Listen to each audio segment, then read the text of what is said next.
Hello and welcome to Arnie's Short Stories. I hope you enjoy this story. I'm going to try and upload a new story each day. The Steephill Shapeshifters. Holly Arnold arrived in Steephill under the golden glow of an autumn sunset, her suitcase bumping along the cobblestone path. The village on the Isle of Wight was picturesque, nestled between rolling green hills and a wild sea.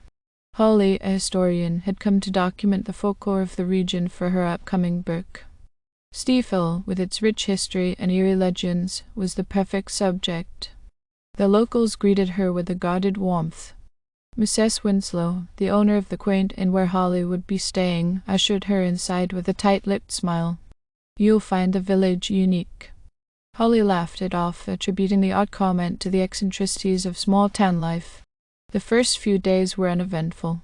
Holly wandered the narrow streets, visited the old lighthouse, and interviewed the villagers.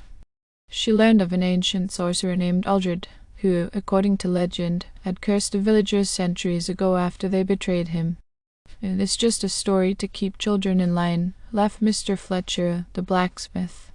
But Holly couldn't shake the sense of unease. At night the wind howled through the village like a living thing.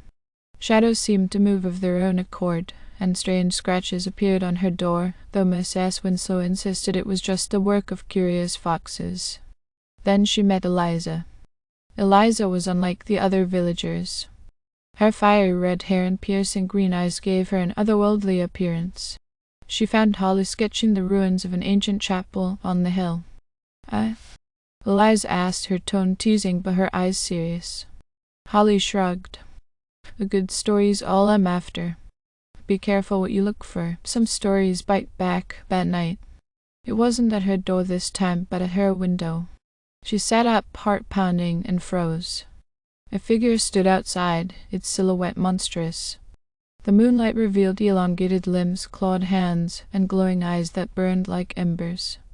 The creature let out a guttural growl before slinking away into the shadows. The next morning, Holly confronted Mrs. Winslow. "There was something outside my window last night, something not human. Would you've seen them?" "If it started again?" Holly demanded.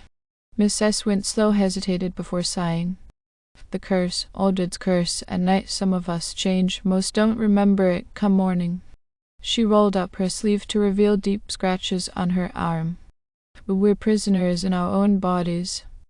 "But why didn't you tell me? Because you wouldn't have believed me." "And because outsiders never leave once they know the truth, desperate for answers."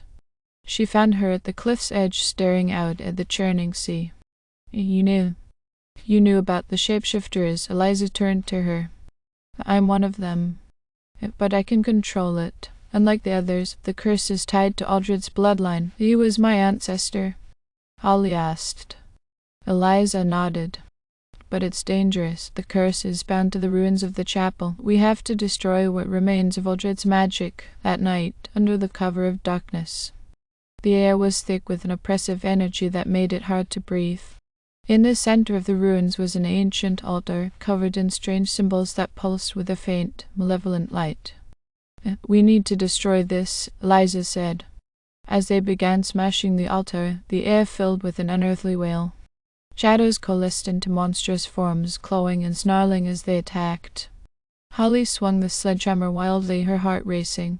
Beside her, Eliza fought with a ferocity that seemed almost inhuman. With a final blow, the altar shattered.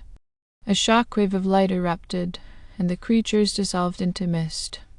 The oppressive energy lifted, leaving the ruins eerily silent. The next morning, the villagers were different. The tension that had hung over Steephill like a dark cloud was gone. Mrs. Winslow's smile was genuine for the first time. "It's over," she said. Holly packed her bags, ready to leave the village that had given her more than just a story. As she boarded the ferry, Eliza appeared, her fiery hair glowing in the morning sun. "Thank you, Holly. You broke the curse. Some stories are worth the risk." As the ferry pulled away, Steephill had changed her, just as she had changed it. She knew she'd never forget the village or the shapeshifters who once haunted its nights. But Steephill wasn't finished with her. Weeks later, in the comfort of her London flat, Holly began piecing together her notes. The events of Steephill were hard to believe even for her. As she reviewed her sketches of the chapel and its eerie symbols, she noticed something she overlooked, a symbol etched faintly in the margins of her notes that hadn't been there before. It was the same pulsating rune from the altar. Her phone buzzed. It was an email from Eliza. The subject line read, "It's not over." Holly hesitated before opening it. The message was brief. "Holly, something remains. I've started to feel it again, and so have the others. I think you need to come back. We might have only broken part of the curse." Her heart sank as she stared at the words. The shadows that had loomed over Steephill weren't entirely gone. Part of her wanted to ignore the email, to move on. But she knew she couldn't. Packing her bag once more, Holly glanced at her sketches of Steephill. This time she would be ready. The village wasn't just a story anymore, it was her responsibility. And deep down, she knew the shapeshifters were waiting. Thank you for listening. I hope you enjoyed this story. Please don't forget to like, and even better, like and subscribe. Thank you very much, and I hope you have had or have a great day.